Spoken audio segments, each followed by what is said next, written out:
UP में अलग थलग लेकिन एमपी में साथ। हुआ भतीजे में क्या बन रही है बात। मध्य प्रदेश में दोनों बने कांग्रेस के दुश्मन। क्या है दोनों के बीच चुनावी रणनीति का राज।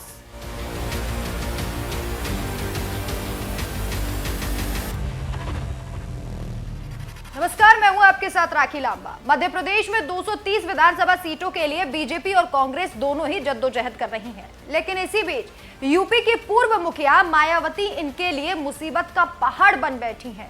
यूपी में तो मायावती के रौब, रुतबे, उनके वर्चस्व को भुला पाना बेहद मुश्किल है। तो वहीं दूसरी तरफ अब मध्य प्रदेश में जहां उन्होंने चुनावी प्रचार के लिए हुंकार भरी, वहां भी उनका वर्चस्व देखा जा रहा है।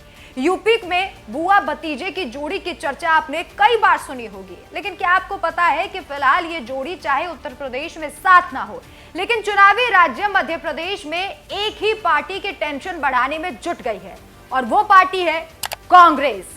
साल 2019 का वो दौर आपको याद ही होगा जब लोकसभा चुनाव में बुआ और बबुआ के गठबंधन को जनता ने नकार दिया। अब तक दोनों के बीच कोई गठबंधन नहीं हुआ है, लेकिन कहीं ना कहीं अब मध्य प्रदेश में दोनों ने एक ही राह पकड़ ली है।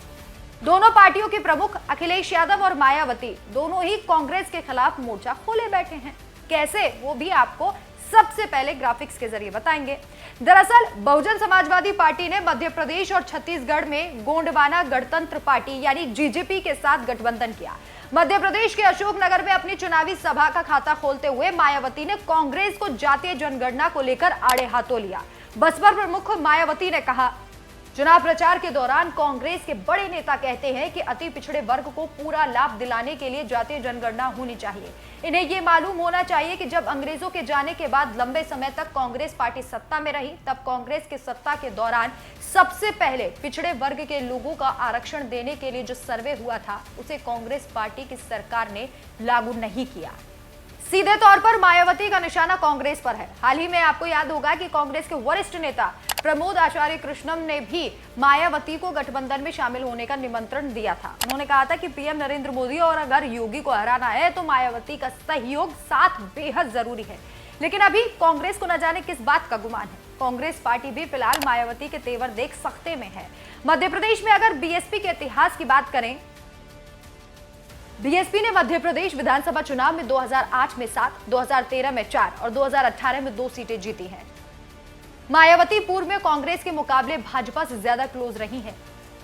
उत्तर प्रदेश में बसपा और भाजपा का गठबंधन रह चुका है। 3 बार मुख्यमंत्री बन चुकी हैं, लेकिन इस तरह का समन्वय मध्य प्रदेश में कभी नहीं रहा है। अखिलेश यादव के कांग्रेस से खफा होने के कारण साफ हैं, लेकिन मायावती की नाराजगी की वजह को तलाशना थोड़ा सा मुश्किल होगा।